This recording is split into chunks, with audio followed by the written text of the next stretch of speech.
Hey guys, and welcome back to this channel. In this video I'll be showing you guys how you can find similar elements on Canva. So go to elements here, and for instance you want to find elements that are similar so your design isn't like all over the place.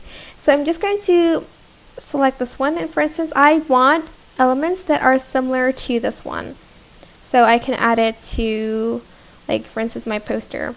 Right click the element and select see more like this, and this will show up, and it's going to show designs that are similar because it's made by the same person, but that is pretty much how you can search for similar elements in Canva. I hope this tutorial was helpful for you guys. Don't forget to like, comment, share, and also subscribe to this channel if you haven't done that already. If you have any questions, just leave it in the comment section down below, and I will try my best to answer them all for you guys. If you found this video helpful, please click the thanks button above the description box down below. Thank you so much for watching. Bye!